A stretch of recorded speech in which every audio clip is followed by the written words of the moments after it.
Hey guys, আমার নতুন একটা মিনি ব্লগে তোমাদের জানাই সকলকে অনেক অনেক ওয়েলকাম। কেমন আছো তোমরা সবাই? তো আজকে বেরিয়েছিলাম আমার এক বান্ধবীর ছেলের 10 বছরের জন্মদিন উপলক্ষে ইনভিটেশনে, মানে ওখানেই গেছিলাম আর কি। তো আমি আর মেয়ে গেছিলাম, কারণ বর বাড়িতে ছিল না যেহেতু, সেই জন্য ও আর যেতে পারেনি। তো কি আর করা যাবে, আমি আর মেয়ে চলে গেলাম। তো ওখানে গিয়ে দেখলাম সবাই ফটোশ্যুট করছে, আর আমি তারপরে চলে গেলাম ওখানে যা স্টল বসেছিল সেখানে। আর স্টল ছিল হচ্ছে মোমোর স্টল ছিল আর মকটেল কাউন্টার ছিল।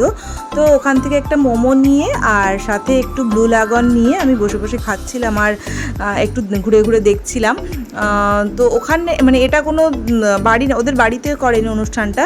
তো এটা ছিল একটা ওই লজ টাইপের ভাড়া করেছিল সেখানেই। তো সবাই যে ফটোশ্যুট করছিল, আর আমার তো ওদিকে সময় হয়ে যাচ্ছিল, মানে রাত হয়ে গেছিলো 9:30, আর খেয়ে দিয়ে উঠে আবার বাড়িতে ফিরতেও হবে। তো যাই হোক, আমরা চলে গেলাম খাওয়া দাওয়ার কাউন্টারে। তো দাঁড়াও, তোমাদেরকে এক ঝলক দেখিয়ে নিই যে আজকের কি খাওয়া হয়েছিল। আর খাবার দাবারগুলো প্রত্যেকটাই বেশ ভালো হয়েছিল খেতে। তবে যারা ডায়েটে থাকে তাদের পক্ষে একসাথে এতগুলো খাবার খাওয়াটা খুব মানে ডিফিকাল্ট হয়ে যায়, আমারও অবস্থা হয়েছিল। তো যাই হোক, প্রথমেই দিয়েছিল কাবুল রোল, তার সাথে ছিল একটা চাটনি, আর চাটনিটা কাবুল রোলটা খেতে বেশ ভালো লেগেছিল আমার।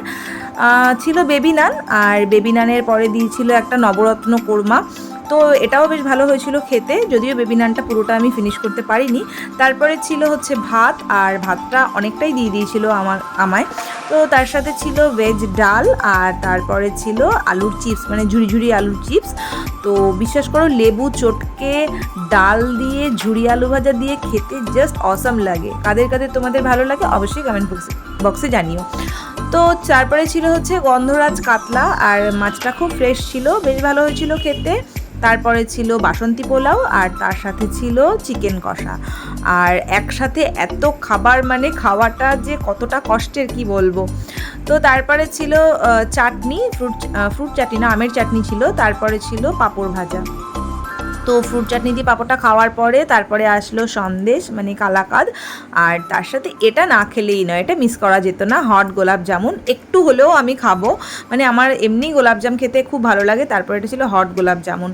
তো অনেকটাই বড় মানে ছিল, তো পুরোটা খেতে পারিনি। তারপরে ছিল আইসক্রিম, আর সাথে রিটার্ন গিফট গাছ। ব্যাস এটুকুই ছিল আজকে মিনি ব্লগ।